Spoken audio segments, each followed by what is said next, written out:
Welcome to the Danny Clinkscale Reasonably Irreverent podcast. Insightful and witty commentary, probing interviews, and detours from the beaten path. Every once in a while, we have to bring out the big dog. Yeah. Oh, God help us. It's time for Danny Unleashed. Sponsored by Easton Roofing, where integrity matters. Go to eastonroofing.com for more. That's right, it's time for Danny Unleashed, and it's brought to you by Easton Roofing. Easton Roofing was founded on integrity. They'll never try to sell you a new roof when all you need is a repair, and they'll never pressure you into making a false insurance claim. Find them online at eastonroofing.com. Danny, how are we doing this afternoon? Doing just fine. Had a nice morning this morning. Went to a marketing thing at the Kansas City Current Stadium. That was put on by the Kansas City Chamber, and they did a little tour, and I haven't been out to a game there yet. I've done some stuff out there, but and then opening day was so busy I couldn't get credentialed, so but they've been very nice and say, come on out anytime, so it hasn't worked out. Anyway, it was a great event, and I met a lady, a very nice lady, who was on the part of the tour I was on, and I gave her my card, so I was hoping she'd email me because I think her name's Groves or Graves, but I don't want to get it wrong. Ma'am, she's a listener. You're listening? She said she would be listening, and all I wanted to say is that it was a lovely conversation. She said many nice things about me and this program, and I was really grateful for that. But feel free to send me an email, so I'll make sure to know your name exactly right, because she introduced herself, and she was just... couldn't have been more lovely. Couldn't have been more lovely person. So my day got off to a great start in that regard. Have you sent any more wayward texts today? No, that was the only one. I sent Kurtis a text. And I went, I don't know who you're talking about. Which was intended to my wife, saying, the lady at the gate who let us in today and introduced us to the event says hello. And I sent it to Kurtis. I'm like, I don't know who that is. Because I had previously sent him a reminder to bring me my sunglasses that he was supposed to do the other day. And I'm just thinking, if a guy sends something to me that was meant for his wife, I'm just glad it was, just that. Because I've received. Well, the thing it was a lady's name. So what Kurtis initially might have thought was that this lady was saying hello to him, and he didn't know who it was, and. So anyway, I had a friend send me something. I just got from my buddy. He's like, "Hey, babe, just want to say something." Like, I don't think this was meant for me. Like, oops, sorry. And regarding, I didn't hear the first segment. I heard from that point on, but just so proud to be wearing a collared shirt here today. After your comments, both of you guys now have collared shirts. All the way Adam's got a collared shirt. I don't know if a polo even counts. It's got a collar. I'm just saying it's got a collar on it. Semi counts 50%, maybe. It does have a collar, and this really isn't. This is a very casual shirt too. So. Well, anyway, so I got a good start out and say hello to that lady, and thanks for the nice words, and shoot me an email. So anyway. Well, the last time we talked to you, Danny, you were having to watch everything, right? It was baseball and golf, like with your laptop on the floor, wasn't it? Yeah. Are you back to... No, still have to... Well, I'm not... No, I don't have to do all that, but I still have a gas ball in my eye, and it's bubbling around as you speak, but now it is shrinking ever so slowly, but it's still in my field of vision, but I can see over the top of it in my left eye, but it does bounce around like you have a snow globe in your eye. So that's not good. But anyway, I can go about my business. My right eye works absolutely fine. So I can go to the ballpark like I did the other day and keep score there you go. of a game. I thought I'd bring that in and show. I actually need a bigger. That's a better standard score sheet. You got to really write small. Yeah, like I tried to make a lot of notes in there, but it's too small. It's not the size of a small car hood. Right, that's what I used to have. Your old clipboard was. Anyway, that was. This game, I think, is reflective a little bit of the fact that the Royals are playing good baseball, and I think we're starting to see a little bit of the kind of little magic they would have in 13, 14, and 15, where the opposition just decides to play like Bingo Long and the Traveling. Well, no, they were pretty good, actually, but that's an old baseball reference. But bad news bears, whatever. I mean, that day the Brewers center fielder, I think he was maybe on hallucinogens during the course of the game. Maybe he had a gas ball in his eye. He might have. He fell down on one Bobby Witt double, and then with the bases loaded, he dropped a ball that he should have caught. Now, it would have been deemed an excellent play, but if you are there, for instance, in the same game, Miguel Garcia, guy beat out at ball first, which turned out to be maybe a significant play because he double-clutched the throw. He couldn't get it out of his glove. That's an error to me. I mean, it's a major leaguer making a play. All you're doing in these cases, official scorers, you're not doing anybody any favors. You think you are. Yeah. You're just killing the pitcher's ERA. So somebody's going to get hurt, okay? Yeah. So, and third basemen they don't usually go into contract negotiations by how many errors they made at third base. Pitchers do have ERAs they worry about. I was doing a little noodling as well in preparation for the segment. The Royals are, last night, it was their 8th time they've scored 8 or more runs. Not surprisingly, they're 8-0 in those games. But they're such a feast or famine team. They've played 17 games where they've scored 3 runs or less, and they are a remarkable 8-9 in those games. And we talked about it a couple of weeks ago. Kurtis looked it up while I was here. The winning percentage over time in that situation is .207. Yeah. And the Royals are winning almost half. And they are 7-3 when they score 2 or 3 this year. 700 ball when scoring 2 or 3 runs. Yeah, it's not sustainable, but as I said before, what it is wins that maybe you shouldn't have that you already have. Already banked them. So they don't have to give them back.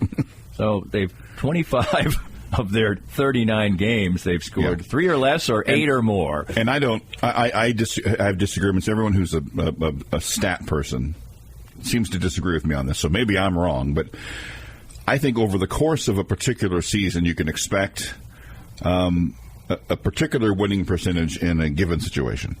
If you spend a month way ahead of that winning percentage, I don't think that means it's going to make up for it the rest of the way. I still think from here on, they're likely to be whatever you expect a team to be when they score 2 or 3 runs. What you're saying. Yes. So I don't. Well, there's going to be a regression to the mean, but not to the opposite of what they've done. I don't think. Well, that's so they've already banked those wins. Right. What I said at the time was, just stop doing it. Yes, Stop scoring 3 runs or less. Right, score 4. But one thing that was good 10. last night for all the business people who want their workers to be fresh and ready to go is you could stop watching the game after a couple innings. Yeah. Now, tonight will be game number 40, and I believe it was Dayton Moore that used to say this, that after 40 games, that 40-game sample size, you can start to really figure out who your team is going to be. Danny, for you, when you are watching any team in baseball, what's the cutoff? Is it 40 games? Is it Memorial Day? The deadline where you go, okay, at this point I can firmly make the decision. They are either going to be a playoff team, they are fraudulent, they are not very good. At what point in the 162-game season do you go, this is probably who they are? I think it depends on whether the team has any kind of pedigree either way. For instance, I think now probably it's going to be extremely difficult for the Houston Astros to recover from the fact that they're 12 or now 13-24 because they won yesterday. But you do have enough time that they've been a really good team, and many of the same players are still there, that you think they can recover to a certain extent to that. So I'm not even sure after 40 games you really know. Because, for instance, the last couple of years, the Pirates have gotten off to really good starts, have then slumped but then recovered. And in the end, they were just sort of right in the middle. The Royals are a handful of games over 500 now, but actually better than that. But they've been bad. And they're doing some things that are maybe not, sustainable. Like they're the worst team in the league hitting with the bases empty, and they're like the best hitting team with the runners in scoring position. So I'm not sure, but what it's proven to me is that they're not bad. The Royals are not going to be a bad team the rest of the way. I think they've shown too much for that. But I don't know if you really there's any real sustainable time frame. I think he's saying that more in the realm of a team like the Royals. You know, if the Yankees are 6 games under 500, you're going to assume that they're going to play good ball the rest of the way. But a team that's unproven, for instance, do we really think that the A's, for instance, are a 500-ish team? Probably not. Point. No. And we've played 40 games, so I don't know. It's a moving target. And probably Dayton Moore isn't the man to set these artificial, because he loved the 1,500 at bat thing, and that was just, to me, that was just cover fire for your a guy prospects. Who wasn't good by the time he's supposed to be good. Well, yes. I mean, most guys who are going to be, that was in context to players who were number 1 draft choices. Most guys who are going to be great, they do it pretty quick. Pretty quick. They hit the ground running. Not maybe hit the ground running like when they were a rookie, but it isn't. By year 2. Their 4th year, they don't just blossom like spring flowers. By year 2, you're like, oh, there it is. Yeah. The distinction, I know, between saying what a team has done in the past and how that colors what you think they've done so far, I don't know that much about the difference in the Astros roster from last year to this year, but I would guess that they didn't have those expectations that they would be bad because they kind of brought back a lot of the same really good players. And they haven't had injuries and such, but they've. The Royals' recent pass would color what I think of this start more if they had the same cast of characters. They were trotting out, every 4th night they were trotting out Jordan Lyles and Zach Greinke and guys of that nature, but they're not. They're trotting out Seth Lugo and Matt Quatraro. After any time he gets a question like that, and he got it Wednesday when I was out at the ballpark, he just says this is an entirely new team. Yeah. They don't view themselves with any reference to the past because most of them weren't here, and if they were here, they've got that much more experience.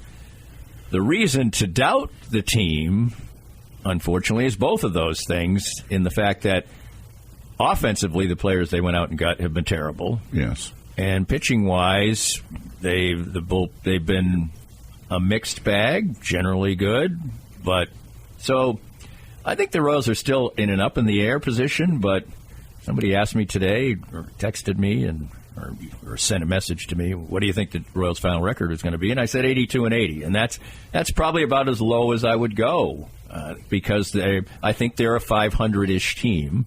That's what I think they are in the long run, but they've already gotten themselves, 7 games over 500. So. You mentioned Quatraro and him saying this is a different team. He clearly is approaching this team differently from a managerial strategy standpoint. You're someone who makes note of these things. Every observation I've seen from anyone whose opinion I trust says he's been pretty damn good as a situational in-game manager, particularly with the bullpen. What are your thoughts on the early? Does it look like they've found a guy who's going to be able to win games and not lose too damn many based on his moves? I think his moves have been good and not timid either, in the fact that, for instance, if you're just like a Sunshine Patriot and your young left fielder has just chucked out the tying run at the plate, you don't pinch hit for him in the next at-bat that he has after he struck out 3 straight times, which is something you actually should do, and put a right-hand batter up there. So I think that, and also, I think he realizes that some of these guys just don't have that much of a shelf life in the major leagues, and he's perfectly willing to say, you know what, I've really kind of given you a shot here for a while, and Melendez is not going to sit, but they've started to sit him a little, and then they definitely dropped him. And then Velasquez is playing indifferently now. I mean, indifferently amount of times because he hasn't hit at all, and they've kind of said, I think he is a good situational manager. I've got a nice cold Adam Frazier. He's going to play less. And give somebody else a try. And he doesn't seem to be afraid of the press conference when dealing with the pitcher who's about to face the lineup for a 4th straight time. He pulled Seth Lugo. Now, they lost that game, but it wasn't because Seth Lugo came out of the game necessarily. Oh, he pulled Brady Singer the other day, and he had only thrown 89 pitches. Now, I asked him about that, and he explained that he'd been pitch heavy the previous couple of starts. But how